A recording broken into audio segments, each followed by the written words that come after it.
Chapter 22 from A Boy at War by Harry Mazer.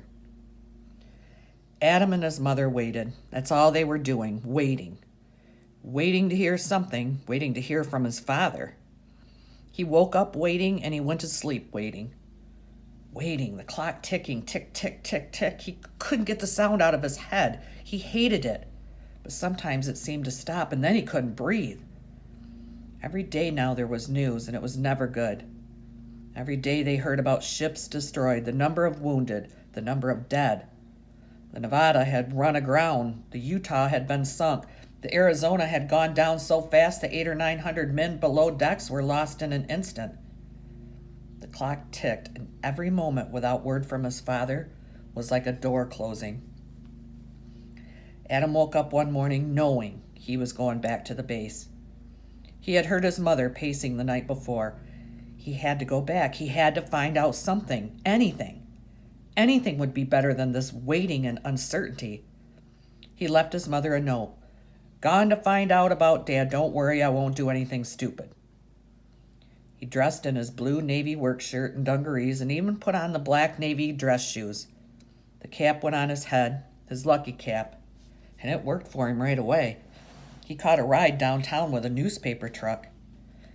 At the main gate, Adam had an idea that he would just walk through, that his cap and shirt would identify him. But the Marine guards were stopping everybody.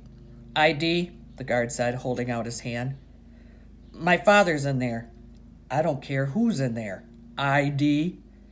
My father's in there, Adam repeated. Please, can I go in? You got a valid ID or not? He was on the Arizona. Ah, the guard raised his hands. Listen, kid, I can't do anything for you. Lieutenant Pelko, Adam said, still hoping. Sorry, sailor, the guard said. Adam waited. The guards changed and he tried again. He hung around the gate all day hoping he'd see someone he knew. Maybe Rinaldi or the sergeant or even the officer from the West Virginia. A Chinese man with cameras around his neck went in and out a few times. Everybody seemed to know him. Nobody asked him for his ID. Once he stopped and took pictures of the gate and the guards. He was on a 3-wheeled motorbike and wore a pith helmet. Around noon, he brought sandwiches to the guards, and he brought one over to Adam, too. Thanks, Adam said. He hadn't even known he was hungry. You waiting for someone? The man asked. I'm trying to find out about my father. He was on the Arizona. Can you get me in? The man was peering through his camera and he looked up. I'll ask, he said. He went to the gate and talked to the guard. The guard looked over at Adam and shook his head. A couple of times Adam thought of just making a dash for it. Maybe the rowboat was on the shore somewhere waiting for him. He saw himself finding it, rowing out to the Arizona. Crazy thoughts. He tried the guards once more. Do you know the Marine sergeant who was here that Sunday? I was with him. He pointed to the sandbags and the guns near the entrance. We did that. I'm looking for the sergeant. He'll tell you I'm okay. He'll remember me. Oh, what's his name? I don't know. He had a big voice, though, shouted a lot. The guard snorted. Well, that describes every sergeant in the Marines.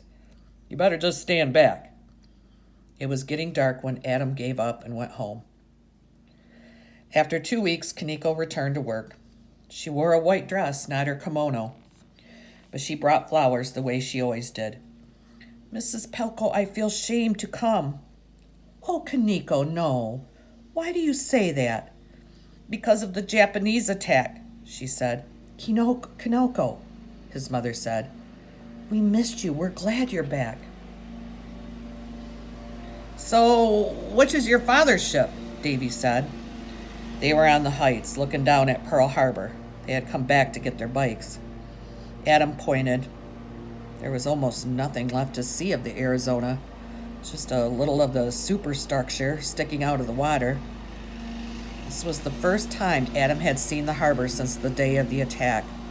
Smoke still rose from the bay, but it was like the smoke you might see coming from a chimney.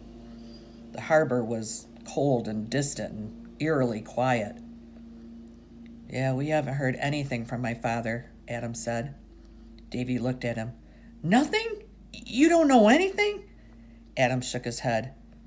Maybe you'll hear something soon. Maybe, Adam said. And then anger gripped him. He was angry that he'd said it. He was angry because he knew it was true. He'd been kidding himself. He'd been praying, hoping, believing, agreeing with his mother that they would still hear from his father, but he knew better. It had been too long. He'd been there. He'd seen the bodies floating in the bay. He'd seen the Arizona. He knew. Half the crew was still down there, buried, entombed, dead. He said it to himself again, dead. His father had been taken from him. He was at the bottom of the harbor in the Arizona, and it didn't make any sense. It would never make any sense.